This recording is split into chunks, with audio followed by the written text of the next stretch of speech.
근데 소금물이라는 것은 기본적으로 염분이 있는 상태의 물이잖아요. 네. 그러면 상식상으로는 내 혈관 기능을 해치는 거죠. 그 염증성 경로 자체를 촉진하는 게 될 수도 있죠. 그래서 소금물 자체가 어떤 염증을 제거한다라는 거는 좀 큰 오해일 가능성이 크죠. 소금물 말고 다른 거를 먹는 게 좀 더 도움이 될 수도 있겠다. 아침 공복에 먹는 물 종류로요. 네네. 이게 전해질을 공급하는, 미네랄을 공급하는 방법으로 소금물이라는 걸 먹는다면 사실 네, 목사님 안녕하세요. 네, 안녕하세요. 네, 저희 채널 오랜만에 좀 나오시는 것 같아요. 그러네요. 같이 나오는 거 오랜만이네요. 제 주변에서 박사님한테 궁금한 점이 진짜 많이 있어요. 아, 네. 접수 좀 받아오시지. 네, 그 중에 가장 사람들이 관심 갖는 것 중에 하나가 뭐냐면 어떻게 이렇게 날씬하시냐. 그거를 저요? 사람들, 예. 그거를 사람들이 엄청 안 궁금해하죠. 먹으면 됩니다. 잘 안 먹는다기보단 그냥 한 번에 많이 안 먹는 것 같아요. 한 번에 많이 안 먹는다. 저 먹는 거 되게 좋아해요. 근데 먹는 거 좋아하시는데 어떻게 이렇게 좀 날씬한지 사람들이 그거 엄청 궁금해 하시는 분들이 진짜 많습니다. 다이어트 캠프에 한번 오시겠습니까? 핫한 주제 중에 하나가 그 중에서 소금물 다이어트? 그거에 사람들이 진짜 관심 많이. 요즘 진짜 소금물 공복에 드시는 분들 저한테도 많이 물어보세요. 제 지인분들 중에서도 계세요. 아침 공복에 소금물 마시면은 뭐 살이 쫙 빠진다 막 이런 내용을 사람들이. 그게 살 빼려고 드시는 거구나. 살이 빠지는데 건강하게 살 빠지는 거 사람들이 제일 궁금해하긴 하잖아요. 그래서 얼굴이 막 팅팅 부어 있는 거 그거 독소 싹 빠지고 그런 거를 사람들이 좀 많이 궁금해하는 것 같아요. 그래요. 이게 소금물을 왜 드실까? 좀 약간 이런 이론에 좀 약간 부정적인. 저는 반대입니다. 반대세요? 네, 저는 확실하게 반대입니다. 그럼 어떤 부분이 좀 반대이신지에 대해서 오늘 좀 깊게 같이 얘기해보면 해보시죠. 좋을 것 같아요. 네. 싸우는 거 아니겠지? 아니, 저 싸우는 거 아닐까요? 네. 제가 듣기로는 막 소금을 어떻게 특히 아침 공복에 소금물을 잘 마시면 뭐 염증 정화된다. 뭐 제거 활발해진다. 근데 귀에 쏙쏙 들어오네요. 염증 제거 정화 막 이러니까. 네, 그러니까 몸속의 장기가 리셋이 된다. 뭐 약간 그런 얘기가 많이 있거든요. 뭐 사실 소금물을 어떤 농도로 드시는지는 뭐 잘 모르겠지만 사실 이게 소금물은 소금 더하기 물 아닙니까? 네. 그래서 소금물을 먹으면 소금을 먹게 되기도 하지만 물을 먹게 되기도 하겠죠. 네. 그러니까 밤새 내가 수분을 안 먹고 있다가 소금물을 먹으니까 수분 보충 자체의 효과는 분명히 있죠. 우리 예전부터도 아침에 일어나 따뜻한 물 한 잔은 좋다고 하잖아요. 네. 아주 옅은 농도의 소금물이라고 하면 이 수분 자체의 효과는 분명히 있습니다. 그래서 아침에 물 마시면 우리가 혈액 양도 정상화되고 갈증도 또 해소될 수 있고요. 그리고 좋죠. 뭐 기립성 저혈압이 있거나 하는 분들에게서는 공복에 일어나서 물 한 2잔 정도를 좀 빠르게 속도감 있게 마시면 혈압이 싹 올라가는 효과가 있기 때문에 아침에 머리가 맑아졌다라고 보고를 하는 그런 경우도 사실은 연구 결과가 있거든요. 물 마시는 것 자체가. 네네네, 그럼요. 네. 그래서 이제 수분 보충 자체 효과는 분명히 있습니다. 소금물이라고 해도요. 근데 이제 소금물이라는 게 문제인데 이게 물이 아니고 소금을 정말 뭐라고 할까요? 정말 아주 조금 넣어서 먹었을 때 짠맛이 있는 둥 마는 둥 뭐 거의 모르겠는 요 정도의 농도라고 하면은 소금 자체가 이 어떤 공복의 아침에 생리적인 변화에 미치는 영향은 크지는 않을 것 같아요. 그런데 딱 먹었을 때 와 짭짤하다 요런 맛이 나는 정도의 농도의 소금물이라고 하면 그것 때문에 더 갈증이 증가하게 되고 더욱 물을 계속 마시고 싶은 상황으로 갈 수가 있는 거죠. 그래서 사실은 뭐 이 아침에 소금물 먹어서 내가 어디가 정화됐다고 디톡스죠? 이렇게 말씀하시는 분들 같은 경우는 체감상 그렇게 느끼시는 거죠. 사실 소금물 자체가 어떤 내 몸의 장기의 기능을 뭐 더 정상으로 만들어준다거나 더 원활하게 만들어준다거나 하는 임상 근거는 없다고 봐야 되죠. 아, 그래요? 왜 그게 사람들한테 좀 유명해졌을까요? 그런 뭐 말들? 누군가 또 효과 보신 분들이 계시겠죠? 네. 그래도 염증을 제거한다라는 말도요. 사실은 염증 제거 자체는 우리 면역 기능이랑 연결되어 있는 거죠. 그리고 내 혈관 대사들 다 연결이 되어 있는 겁니다. 근데 소금물이라는 것은 기본적으로 염분이 있는 상태의 물이잖아요. 네. 그러면 상식상으로는 내 혈관 기능을 해치는 거죠.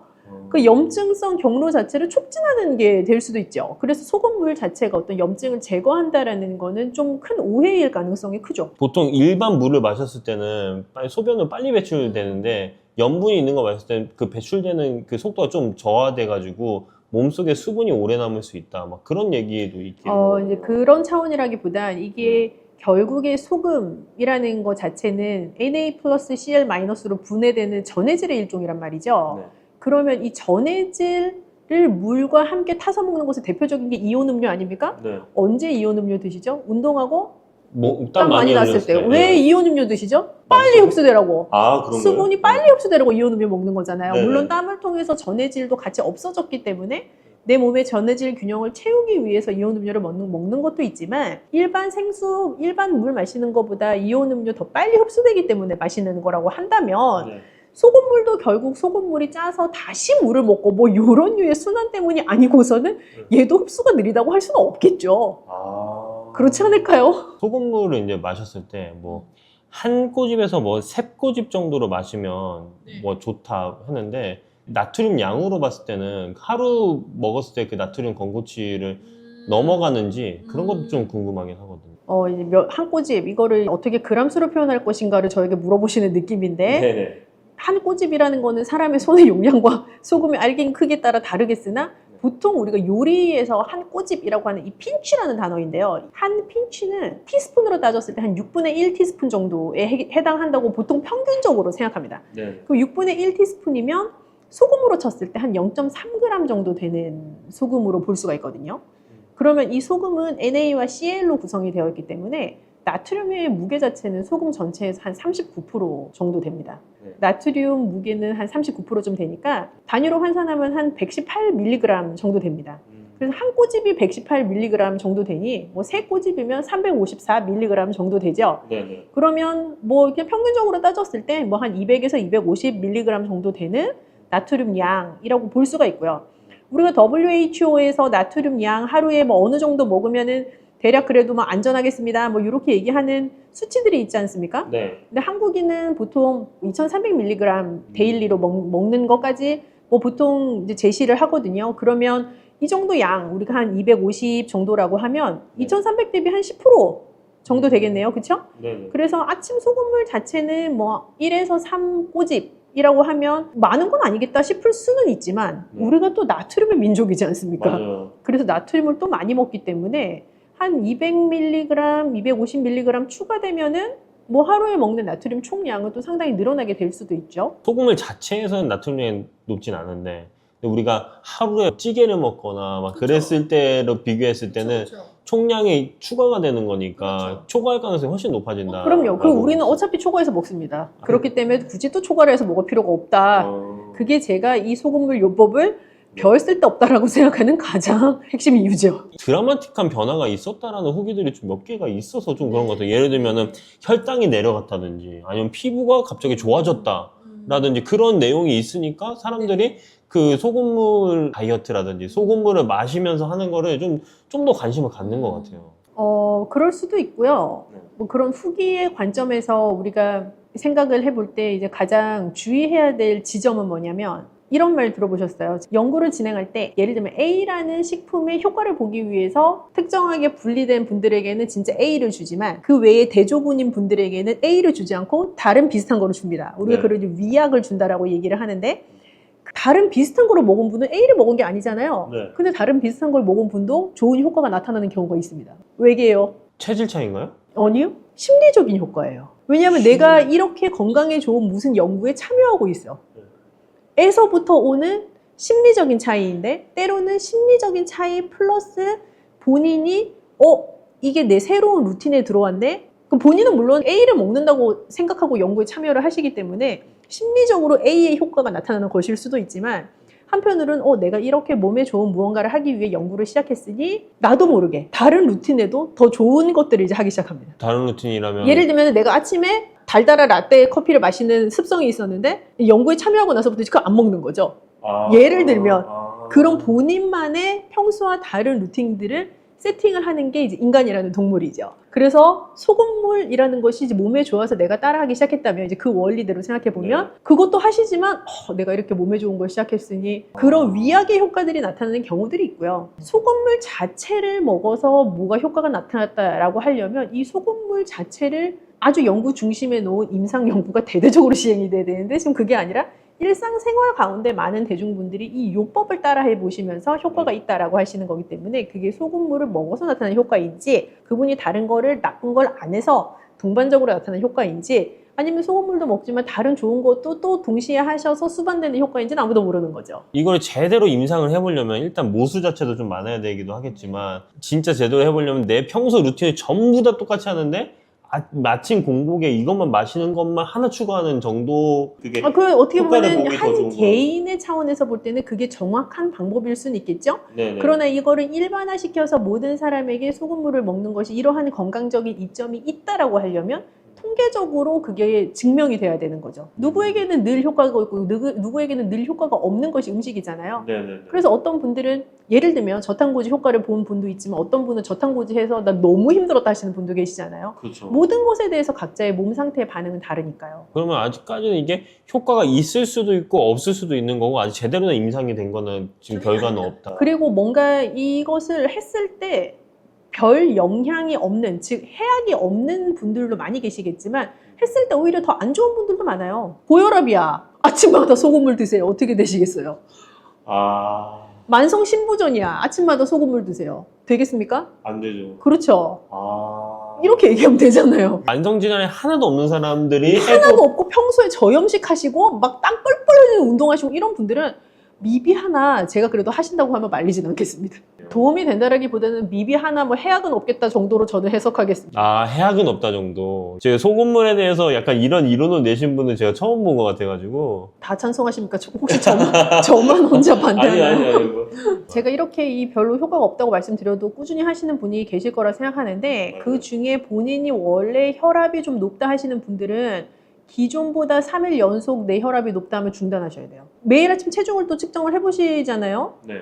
어느 날 갑자기 1, 2kg 그냥 갑자기 늘었어. 아무 이유 없는데. 그런 분들도 그만하셔야 돼요. 네, 왜냐하면 체액 저류거든요. 체액이 빨리빨리 흘러나가지 않는 상황으로 체중이 늘어난 것일 수 있기 때문에 일종의 수분을 잡고 있는, 아까 말씀하셨던 거랑 비슷한 개념이죠. 수분을 잡고 있어서 그냥 수분이 몸에 늘어서 체중이 늘어나는 거라 붓는 거랑 비슷해요. 실제로 붓는 증상 나타나시는 분들이 있을 것 같은데요. 양말 자국이 계속 안 없어진다거나 이런 거 있잖아요. 침대 자국 이거. 그렇죠. 그런 거 이제 그런 분들은 이제 그만하셔야 되죠. 거품 소변을 본다거나 뭐 이런 증상적으로 나타나는 것들 있잖아요. 네네네. 그럼 그만해야죠. 그런 증상이 나타날 수 있다고 제가 말씀을 드리고 있잖아요. 지금. 이제 함부로 따라하면 안 되는구나. 소금을 이렇게 평상시에 많이 먹는데 왜 또 먹습니까? 소금을 많이 먹는데 평소에도 우리 그 맨날? 한식에서 아니 그만 먹자고 우리가 맨날 얘기를 하는 건데 말이죠. 네. 그리고 또 우리나라 분들이 확실한 거를 좋아하시기 때문에 이게 굉장히 묘합니다. 간단한데 확실한 거 좋아하시거든요. 이게 간단하잖아요. 예. 네. 근데 이제 이 소금물의 용량을 너무 확실하게 드시는 거죠. 마셨을 때 짠지 안 짠지 약간 애매모호한 선으로 용량을 설정하셔야 되는데 와 짜다 이런 수준으로 드시는 분은 계실걸요 분명히. 이건 소금물이야. 그런 느낌이 오면 안 돼요. 제 생각에는. 우리는 그 예전에 어른들이 이렇게 목 붓고 하면 소금물 가글하라고 말씀들을 많이 하셨잖아요. 그 농도도요 굉장히 미약한 소금물이어야 합니다.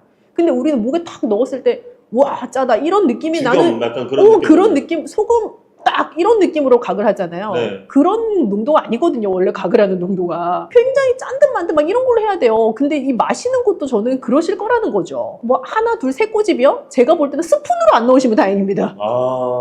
어떤 소금을 쓰느냐에 따라서도 달라질 수 있다. 뭐 이런 얘기가 있는 경우도 있어요. 그래서 뭐 핑크솔트라든지 아니면 천일염이라든지 뭐 정제염, 죽염 이런 것들에는 미네랄이 좀 더 많다. 뭐 좀 그런 애들 더 좋다. 뭐 이런 얘기가 있는데 또 어떻게 봐야 되나? 뭐 소금의 종류가 다양하고 사실 이제 요리를 해보면 어떤 소금을 쓰느냐에 따라 전반적으로 좋은 소금을 쓰면 좀 더 양질의 결과물이 나오는 경우들이 있죠. 근데 이 소금 물의 관점에서 생각을 할 때에는 어떤 소금을 쓴다고 한들 저는 오히려 이게 불순물을 잘 제거했고 깨끗한 환경에서 만들어진 소금이냐 이게 더 중요하지. 이게 핑크솔트냐 뭐 정말 뭐 몇 번을 굽고 갈아낸 뭐 그런 소금이냐 뭐 이거 사실 그렇게 크게 중요하지 않을 것 같아요. 여전히 용량, 농도의 관점으로 돌아가면 진짜 조금 넣는 거잖아요. 그러니까 그 미네랄의 차이 자체가 건강상의 유의미함을 가져올 수 있는 정도의 차이가 아니라고 보여져요. 좋은 소금을 조금 넣은 소금으로 아침마다 드시면서 아침, 점심, 저녁에는 내내 무슨 소금을 썼는지도 모르는 각종 짠 것을 먹는 게 더 이상하지 않습니까? 소금물 말고 다른 거를 먹는 게 좀 더 도움이 될 수도 있겠다. 아침 공복에 먹는 물 종류로요? 네네. 이게 전해질을 공급하는, 미네랄을 공급하는 방법으로 소금물이라는 걸 먹는다면 사실 오이물, 레몬물, 이런 게 더 좋죠. 그런 것들이 훨씬 더 좋은 미네랄을 공급할 수 있고 내 몸의 신선함을 깨울 수 있는 방법인 거죠. 오윷물이 그렇게 효능이 있나요? 그런 것들이? 효능이 있다라기보다는 걔네도 그냥 물에 담궈져 있던 애들이니까 뭐 사실 효능이 있으면 얼마나 있겠습니까? 많은 아침 공복에 따뜻한 물 한 잔을 먹는 거는 분명히 좋은 습관이죠.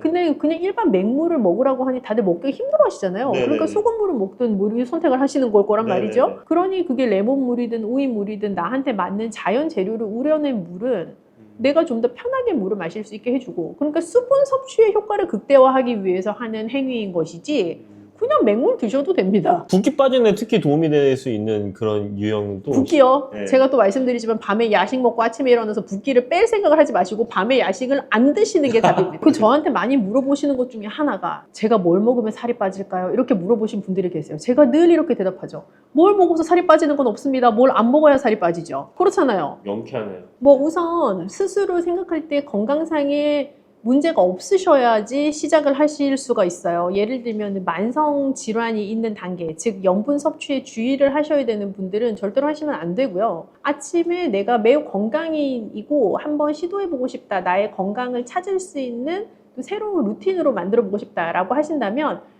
영상 내내 제가 강조드린 것처럼 입에 넣었을 때 짠 듯 만 듯 뭐 아닌 듯 소금 물인 듯 아닌 듯 요 정도의 농도로 따뜻하게 해서 천천히 느린 속도로 그렇게 섭취하시는 것 시작해 보시면은 뭐 그렇게 시작해 보실 수 있을 것 같고요. 만약에 하다가 붓는 듯한 느낌이 들거나 내가 조금이라도 다른 양상이 보인다면 아닐 거야, 괜찮을 거야 생각하지 마시고 멈추시는 것 굉장히 중요한 포인트입니다. 어떤 사람이 효과를 봤다고 해서 그 효과가 모두에게 공통적으로 나타나진 않으니까요. 내가 내 몸을 잘 관찰하면서 적용해 보시면 좋을 것 같아요.